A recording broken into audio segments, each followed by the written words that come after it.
Now remember, watching these videos is a great first step to learning the basics of running a CNC machine, but nothing can replace hands-on experience. All right, let's get started, and we'll take a look at the program that's currently loaded and ready to run. Typically, the first line of a CNC program is the program or O number. It's the identifying number that differentiates one program file from another. And as the name suggests, it begins with the letter O and can have up to 5 numerical digits after the O. We can see here that I have program O00087 loaded. The next thing you typically see in a CNC program are comments written in plain English. Now these comments provide information about the program. So when a line of text is surrounded by parentheses, like this, the machine knows not to treat these comments as part of the program. Often, the list of cutting tools used in the program will also appear at the comments at the beginning of the program. They show a description of the cutting tool and the tool number. And a well-organized CNC program will typically include the tool description comment every time a new tool is called. When you're running a new job for the first time, it's very important that you pay attention to the tool list and which tools the program calls. As the machine operator, you are the final check on the work done by the programmer and setup person. You have an opportunity to catch a potential mistake just by paying attention and verifying that the tools listed in the program match what the program is actually doing. Okay, so now we're acquainted with the kinds of comments you might see in a CNC program. Next, we'll talk about actually running a CNC program. CNC machines are fast, so once you hit the cycle start button, you really don't have time to react if there's a problem. Because this time is so short, machine operators need to be familiar with slowing down operation of the machine for the first part they're running out of a batch. This process consists of just a few simple steps, and we start our first part slowly so we have a chance to double check everything seems right before we start moving quickly. Once we know everything is working correctly, it's full speed ahead. So the first thing to know about is single block mode. Single block is activated by pressing the single block key on the keyboard, and we can see here that there is an icon on the screen to verify that I've entered this mode. In this mode, every time you press cycle start, the machine will execute just one line of code. Each line of code can also be referred to as a block. So in single block mode, we execute one block or line at a time.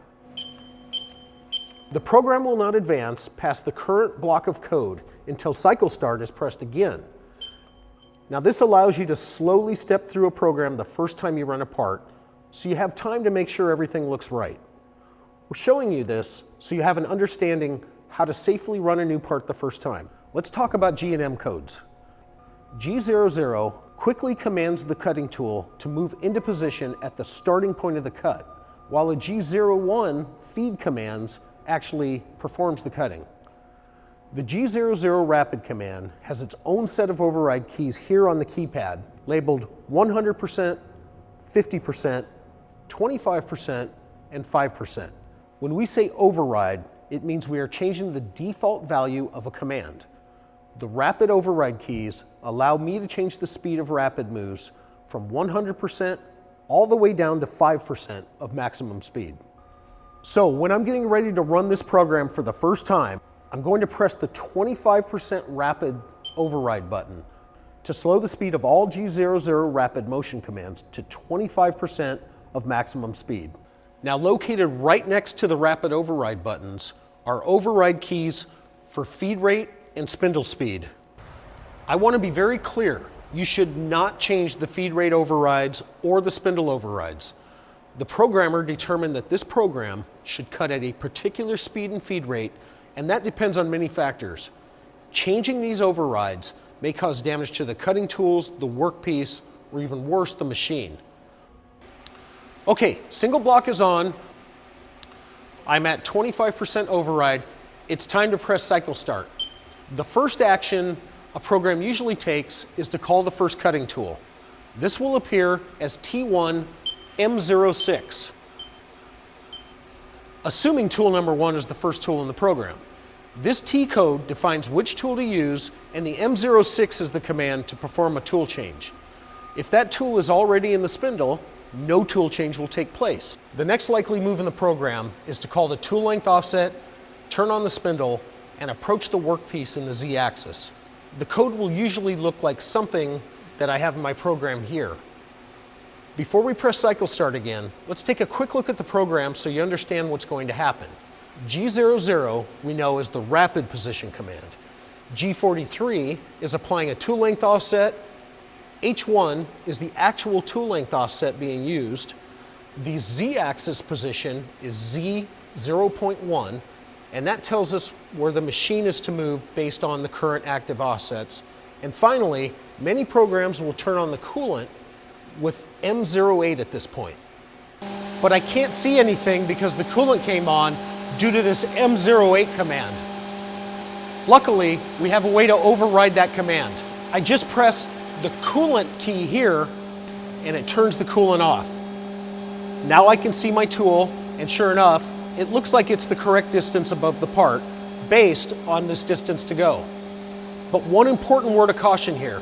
If you manually turn off the coolant at any point, you must be sure and remember to turn it back on again before you start a line of code where cutting occurs. Now I'll press the cycle start button and begin cutting the part. Okay, the program is running now, but I'm not going to walk away, especially if this is the first part run on this program. We also need to listen. Different materials make different sounds when they are cutting, and in general, they all make a nice uniform low tone. A cutting operation that is squealing and making a chattering noise is not cutting properly. So let's listen to a couple of examples. This is what a good cut should sound like.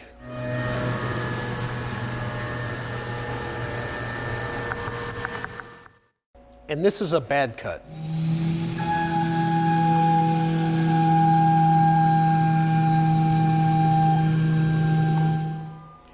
You don't have to know exactly what the problem is in order to hear the difference.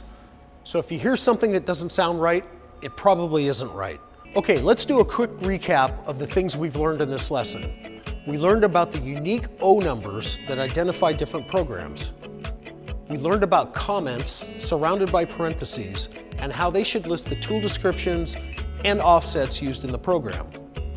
We learned about how to safely start running a program using the single block mode, rapid overrides, how to identify tools and tool numbers, and finally, we learned to monitor how well our program is cutting by listening to the sound and feeling for vibration. Thanks for watching, and we'll see you in the next lesson.